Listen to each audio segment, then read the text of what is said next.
Assalamualaikum warahmatullahi wabarakatuh. Sahabat, pagi ini kita ingin sedikit eh, mengulas atau menginformasikan ya salah satu berita yang cukup viral kepada publik tentang Denny Indrayana, di mana Denny Indrayana menulis sebuah artikel eh, yang isinya mengatakan bahwa pemerintah saat ini berusaha menjegal Anies Baswedan sebagai salah satu calon dan mengendorse salah satu calon yang lainnya.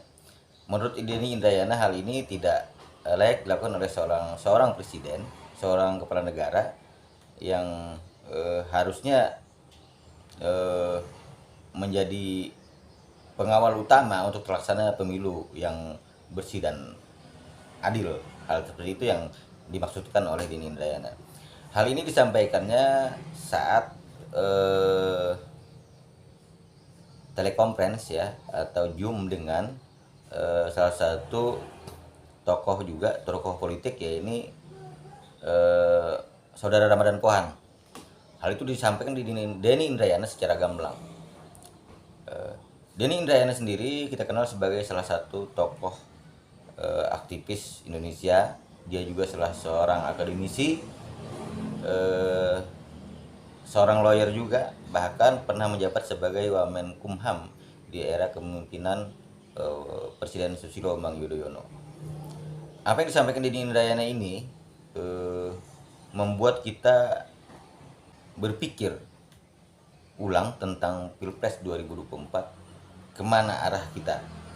Apakah kita ingin negara ini bagus ke depan atau tidak, itu tergantung kita. Intinya apa yang disampaikan Denny Indrayana, apa yang saya sampaikan juga, semata-mata saya pikir nawaitunya kita sama, bahwa kita ingin pemilu itu dilaksanakan sesuai koridor yang benar, sesuai aturan yang benar. Muaranya adalah agar nanti kita menghasilkan pemimpin nasional yang baik, bersih, berintegritas, dan juga mampu membawa bangsa dan negara ini ke arah yang lebih baik. Tidak ada niatan apa-apa. Apa yang kita sampaikan ini, kita hanya ingin publik mengetahui bahwa ada hal-hal yang mungkin harus kita pahami di negeri ini agar ke depan kita bisa menentukan kemana arah kita. Minimal kita bisa berbuat untuk bangsa dan negara kita, walau hanya dengan cara memilih pemimpin. Demikian kita simak video yang disampaikan oleh Denny Indrayana. Kami sudahi. Wabillahi taufiq wal hidayah. Wassalamualaikum warahmatullahi wabarakatuh. Merdeka. Pertanyaan terkait kenapa saya menulis, saya ini kan bolak-balik ya.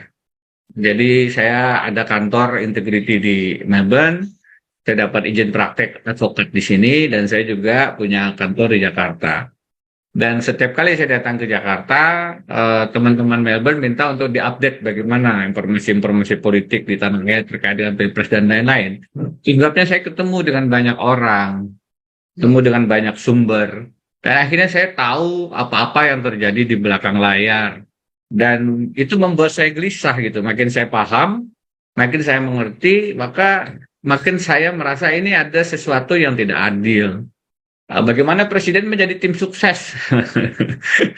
Tim sukses yang mengendorse ke satu calon dan menggagalkan calon yang lain. Ini kan dari sisi kacamata ilmu yang saya pelajari, hukum tata negara, sudah sangat bertentangan dengan amanat yang harus diemban oleh presiden untuk menjamin terjadinya prinsip pemilu itu free and fair, jujur dan adil.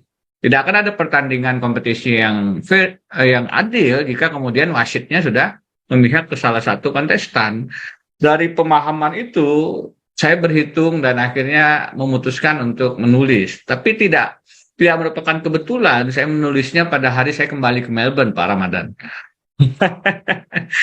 Jadi saya menulis itu hari Senin, hari itu saya terbang kemari.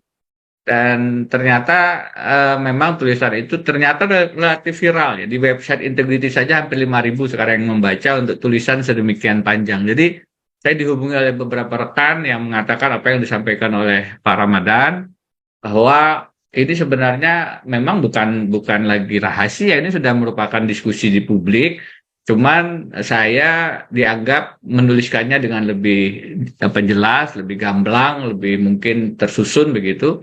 Sebenarnya sudah menjadi rahasia umum dan saya menulis di awal kan ada risiko kepada kami dan itu sudah menjadi bagian dari ya konsekuensi perjuangan begitu. Jadi dianggap partisan. Saya katakan ya bukan. Ini siapapun presidennya, prinsip bahwa dia tidak boleh berpihak dan harus imparsial itu dilakukan. Apakah Pak Denny akan melakukan hal yang sama jika Anies yang didukung Jokowi? Apakah Pak Denny juga mengkritik Presiden SBY? Oh iya, didukung oleh Jokowi dan yang dijegal Ganjar, saya akan kritik yang sama. Di zaman Pak Ramadan Pohan mungkin paham ya. Ini pasti akan dianggap karena saya punya bias nggak apa-apa. Di zamannya 2014, 2014 ya, pada saat Pak SBY mengakhiri pemerintahan, saya tidak tahu tuh sebagai orang dalam apakah beliau berpihak kepada salah satu pasangan calon. Waktu itu ada Jokowi JK dan Prabowo Hatta. Tidak terbaca oleh saya kemana arah preferensi Presiden SBY. Itu orang dalam, apalagi rakyat luas. Nah, berbalikan dengan Presiden Jokowi sekarang. Jangankan orang dalam, orang luar pun tahu bahwa beliau ada preferensi ke Ganjar gitu. Saya waktu itu memilih Presiden Jokowi bikin salam 2 jari dan langsung ditegur sama Presiden SBY. Saya mendengar kabar bahwa ada yang protes kenapa Presiden tidak mendukung salah satu pasangan calon, padahal sudah banyak sekali pengorbanan salah satu pasangan calon itu dan seterusnya. Protes karena tidak mendapatkan dukungan finansial, statement dan lain-lain. Tapi ya tidak dilakukan karena memang kelihatannya pemahaman Presiden pada saat itu adalah untuk menjaga imparsialitas dan netralitas itu. Saya tentu bisa bias, saya tentu bisa subjektif karena saya bagian dari pemerintahan SBY dan bukan dari pemerintahan Jokowi. Silahkan dinilai. Tapi itulah pemahaman saya. Tidak peduli siapa presidennya, apakah dia Jokowi, apakah SBY atau yang lain. Bagi saya prinsip pemilu yang jujur dan adil itu yang harus diperjuangkan. Kebetulan sekarang saya dianggap dan memang akhirnya saya tuliskan secara terbuka saya mendukung Anies Baswedan. Salah satunya karena juga Pak Mahfud mengatakan dalam salah satu kesempatan wawancara, konfirmasi saja ke Denny dia mendukung Anies Baswedan. Ya akhirnya saya putuskan untuk ini mungkin kesempatan untuk saya juga declare kepada publik agar lebih fair begitu. Kalau ada yang menganggap ini partisan, subjektif, silahkan.